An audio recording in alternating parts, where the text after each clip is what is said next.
Jusqu'à l'appel de Commercy pour la constitution d'assemblées populaires porteuses de la volonté collective, d'une assemblée des assemblées, contre toute confiscation du mouvement, pour le pouvoir au peuple, par le peuple, pour le peuple. Le peuple de France ne perd rien de sa détermination et reprend à son compte les exigences sociales d'égalité et de solidarité, la défense des services publics, la santé, l'éducation, les transports, la défense des territoires, autant de préoccupations vitales, incompatibles avec l'Union européenne et la politique que Macron, Philippe mettent en musique sur notre territoire lorsqu'ils ne la devancent pas. Le mouvement des Gilets jaunes est ainsi étroitement lié à la question de la souveraineté nationale. L'heure est à la restauration de la République. Les exigences du pays, les intérêts du peuple, la défense des droits sociaux, le combat pour la République sociale passe par le respect de la souveraineté nationale contre toutes les injonctions européennes qui, au compte du capital financier et des banques, demandent de tout liquider.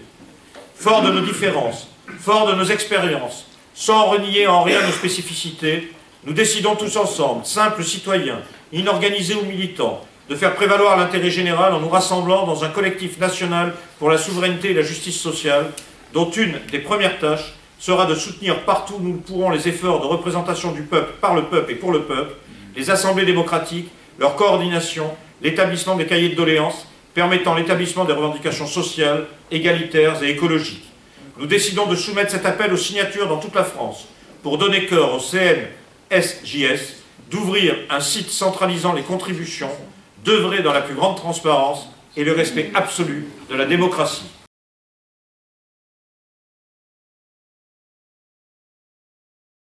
Je suis un vieux militant syndical et politique, j'ai travaillé longtemps, la plus grande partie de ma vie au CNRS. Je pense que c'est sur des idées simples et bien réfléchies qu'on peut se rassembler de la meilleure façon possible. Et donc je vais juste essayer de parler assez rapidement de deux idées que je pense caractéristiques du système qu'on nous impose actuellement et que nous combattons. Et donc je parlerai de l'esprit de conquête et l'esprit de profit. Parce que je pense que ce sont vraiment deux caractéristiques fondamentales. L'esprit de conquête, il est vieux comme le monde. Et on connaît les ravages qu'il a causés, ne serait-ce qu'en partant du XVIe siècle, les grandes découvertes, les colonies, l'esclavage, les cultures détruites. Mais l'esprit de conquête subsiste aujourd'hui. Il est toujours cultivé, encouragé et prôné. C'est quoi l'esprit de conquête? Eh bien, c'est l'ouverture à l'international. On entend ce discours-là tout le temps. Évidemment, ça vient derrière l'esprit d'entreprise. Alors, l'esprit d'entreprise, c'est toujours au niveau individuel. Et ça, c'est l'esprit de profit. Mais l'entreprise, et puis l'ouverture à l'international. On va aller conquérir quoi? Des parts de marché. Alors, il y a encore la logique de marché qui est là-dedans, il faut débattre. On va aller conquérir le territoire, les voisins. On va aller utiliser sa main-d'œuvre moins chère, si possible. Et puis, on va donc gagner de l'argent, et là, on rejoint l'esprit de profit. L'esprit de profit et l'esprit de conquête, bien entendu, se rejoignent sur une idée, oui, on rebat les oreilles, c'est la concurrence. Tout ne fonctionnerait que grâce à la concurrence. Et la concurrence, nous savons qu'elle est destructrice de culture. On n'est pas censé produire de la même façon, au même rythme dans tous les pays, ne serait-ce que de l'Europe. Nous avons des cultures différentes. Et pourquoi faudrait-il que nous travaillions tous de la même façon pour produire avec le même rendement, la même productivité? Donc, encore une fois, l'esprit de cette concurrence revient à la destruction des cultures. Donc, c'est ma façon de voir les choses, mais je ne suis pas seul. Je n'ai pas inventé tout ça. Et je pense que c'est utile d'expliquer les choses comme ça. Sur les ronds-points, tous ceux que j'ai rencontrés, ils demandent des explications, ils sont ouverts, ils posent des questions, et si on a des réponses, ils sont prêts à les entendre. Après, une autre façon de voir, c'est... vous savez, dans le programme du CNR, il est question de rendre au pays, de rendre à la nation les grandes féodalités. Je ne me rappelle plus ce sont les termes exacts. Enfin, le terme féodalité, alors industrielle, financière, il faut les rendre à la nation. Et effectivement, moi j'ai tendance à caractériser ce qui se passe aujourd'hui comme une renaissance de la féodalité. Moi je les appelle les nouveaux seigneurs féodaux, les grands propriétaires industriels et financiers, Et pourquoi? D'abord, ils luttent pour des parts de pouvoir plus importantes, donc ils se battent les uns contre les autres. Et la piétaille qui fait les frais de l'histoire, évidemment, c'est nous, c'est le monde du travail. Et puis, ils sont féodaux dans le sens où ils s'opposent aux pouvoirs centraux qui tendent à les réglementer. Et de la même façon que les féodaux sous l'Ancien Régime s'opposaient au pouvoir central, le roi qui essayait de constituer des États-nations que nous avons hérités.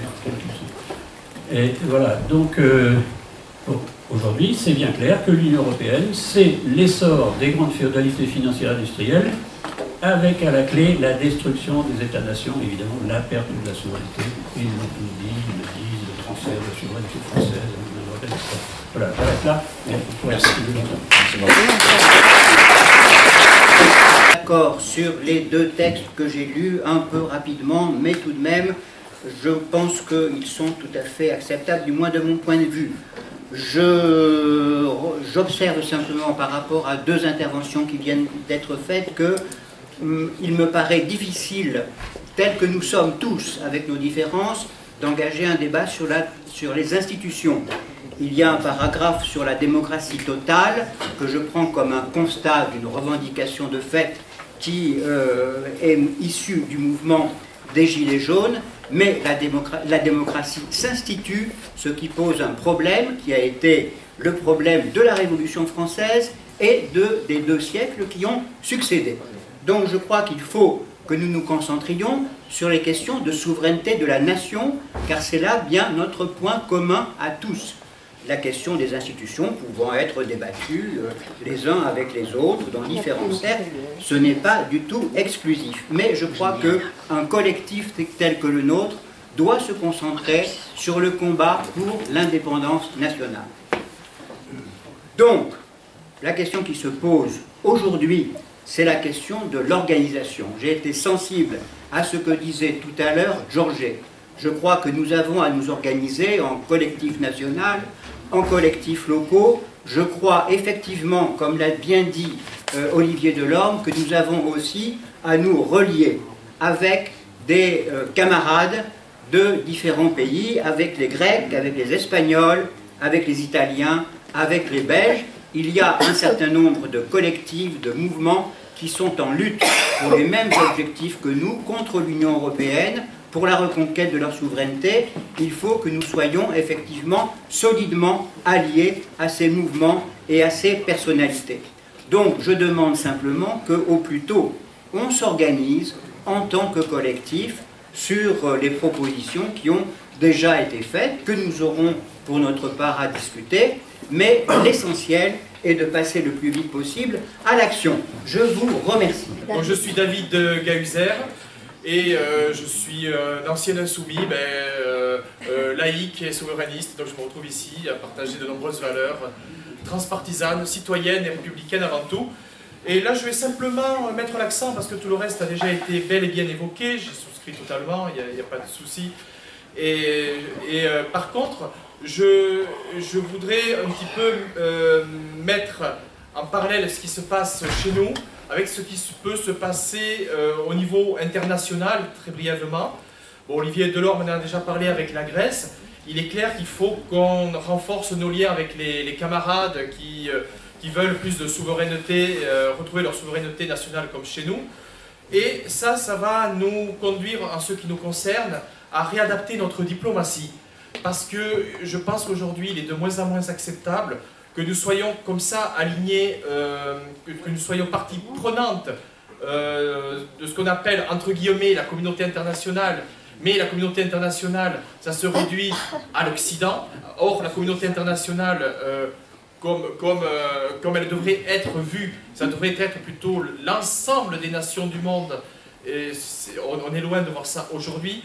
Donc la France devrait retrouver sa neutralité en sortant de l'OTAN, en sortant aussi de l'Union européenne, et en rétablissant un certain équilibre entre les puissances. Parce qu'on ne voit pas, mais il y a un changement d'hégémonie, et avec les États-Unis qui sont en train de chuter, avec de moins en moins de moyens, et d'autres puissances qui montrent comme la Chine, l'Inde, enfin ce qu'on appelait les BRICS, Bon, le Brésil s'en détache, je dirais, malheureusement, depuis l'arrivée de l'effroyable Bolsonaro, mais il reste toujours l'Inde, l'Afrique du Sud, et toutes ces puissances, je pense qu'elles proposent des modèles alternatifs.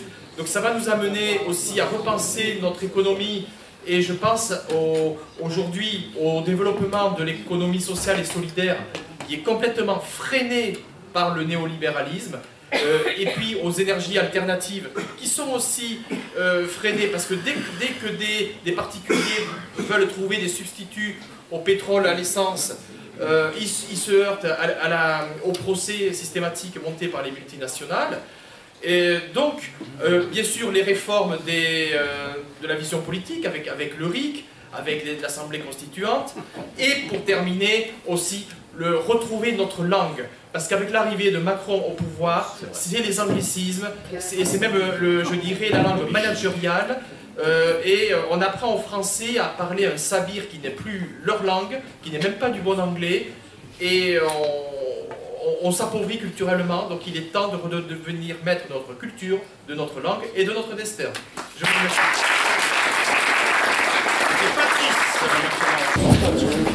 Oui, Patrice Aimé pour le...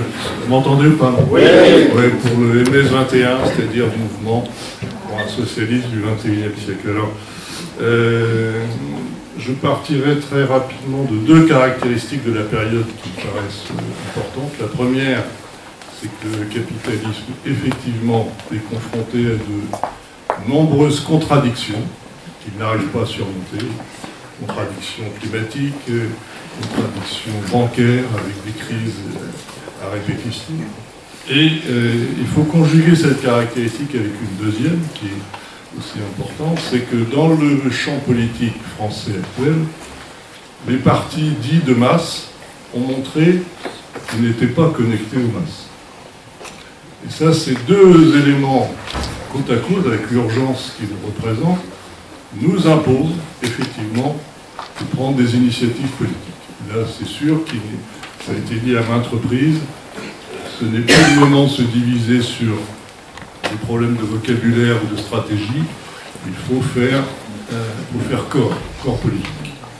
Alors, cette chose étant dite, bien sûr, la priorité de ce mouvement, de cette démarche politique qu'on essaye d'initier, devra être de s'affranchir de tous les organismes multinationaux qui brident notre souveraineté. On parle de l'Union européenne, de l'euro, de l'OTAN et autres. Ça fait, à mon avis, relativement consensus.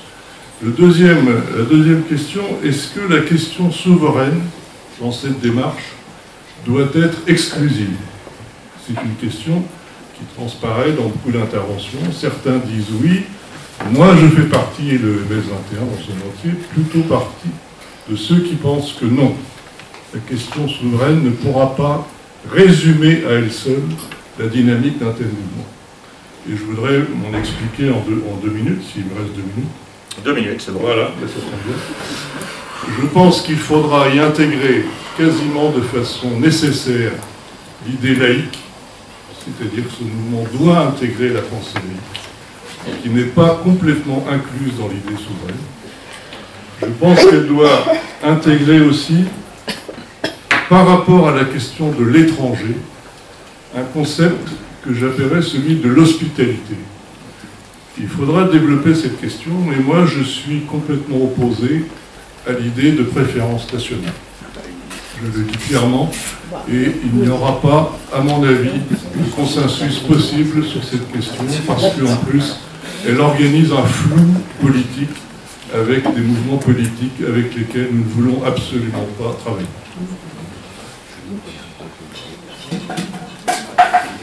L'idée qui prévaut dans cette considération, c'est l'idée jaurétienne de la globalisation des combats. Jaurès a toujours prôné qu'un politique devait avancer de façon systémique en traitant l'ensemble des problèmes politiques, qu'il n'y a pas de surplombance particulière à accorder à une question, et que si on évolue de manière surplombante, eh bien, on laisse de côté tout un pan de l'action politique et que c'est préjudiciable à court et moyen terme. Dernière chose, comment devra-t-on procéder? Moi, je pense qu'il ne faut pas évacuer la question des cadres politiques, c'est-à-dire des gens politisés de longue date qui sont rompus à certains combats. Et je pense qu'il n'y a pas d'arrogance particulière à aller voir les Gilets jaunes et leur faire profiter d'une certaine forme d'expérience. Personnellement, je suis relativement opposé au principe de l'horizontalité comme au principe indépassable de l'action politique. Il y a une responsabilité à saisir et nous devons, ici dans cette salle, parce que je pense qu'il y a beaucoup de gens politisés de longue date, assumer cette responsabilité d'aller, entre guillemets bien sûr, éclairer la démarche des Gilets jaunes par une expérience historique, une expérience de lutte et une expérience intellectuelle que nous devons partager. Dernière chose, je suis très sensible, moi, personnellement, à la démarche de Georges Kuzmanovic, parce qu'elle intègre toutes ces dimensions. Et je pense qu'il faut, de façon générale, se méfier des équations magiques, se méfier des formules qui, à elles seules, seraient le résumé de tous les processus d'émancipation. Je pense que le RIC, par exemple, a sa pertinence, mais ne tombons pas dans un travers assez caractéristique de l'action politique, c'est de croire que l'on peut résumer une action politique à un seul de ces outils. Je vous remercie. Louis, donc j'étais pas intéressé à la politique avant la cata de 2017. Et aujourd'hui, je suis rédacteur pour deux médias indépendants, donc Souverain.fr et Info Première. Donc, je suis totalement d'accord avec le texte et je suis parfaitement en phase. La seule nuance que je propose est la suivante. C'est, et certains l'ont évoqué, c'est que les Gilets jaunes, en plus d'être opposés aux partis politiques, sont opposés au concept simple de l'idéologie.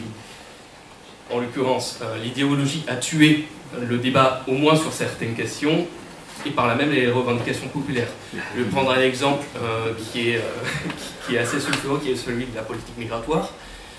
Globalement, en tout cas, avec les personnes que j'ai autour de moi, ce que je constate le plus, c'est que la plupart sont ouvertes à un accueil, sont ouvertes à l'accueil des immigrés, mais lorsque surviennent des événements assez déplorables, où on entend des personnes qui disent qu'elles ne reconnaissent pas la loi de la République, on se demande si une sécurité peut être mise en place.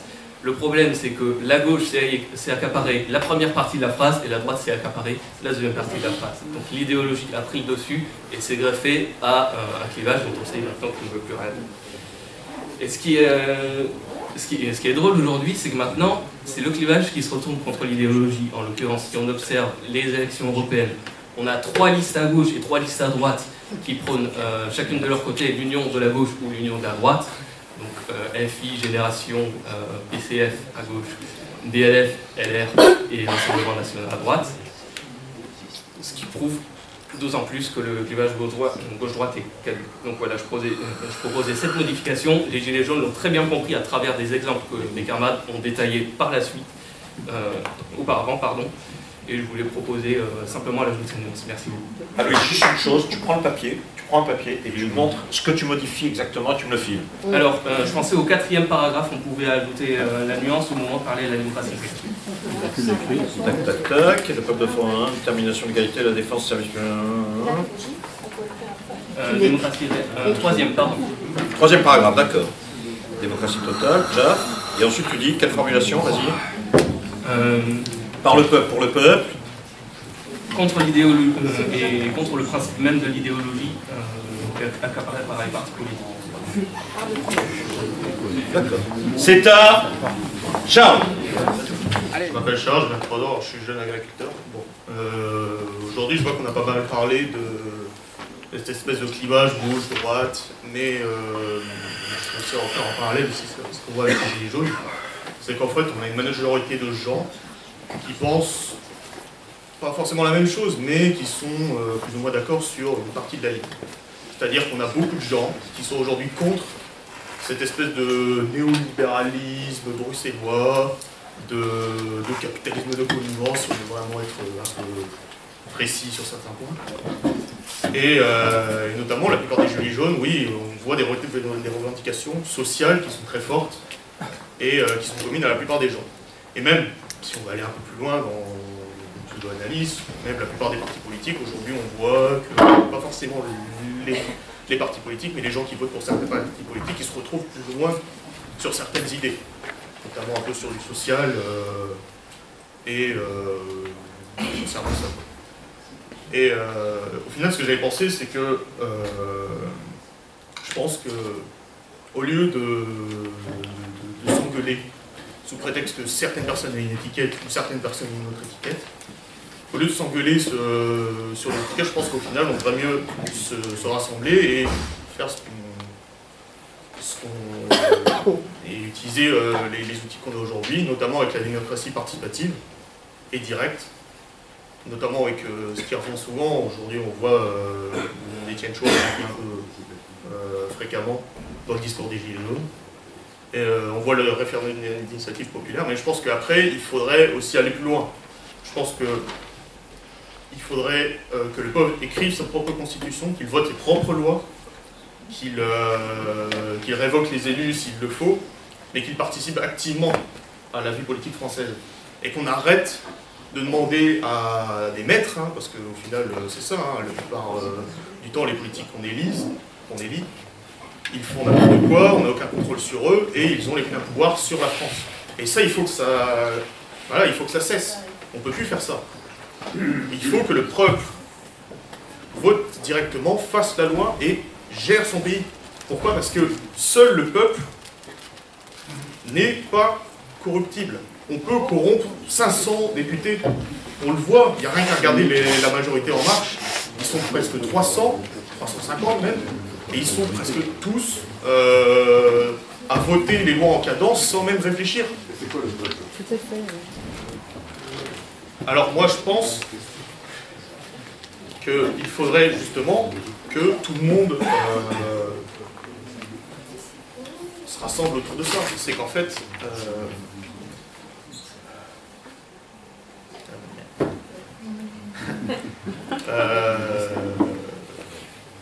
Rassembler sur les points de convergence. Oui, c'est sur les points de convergence.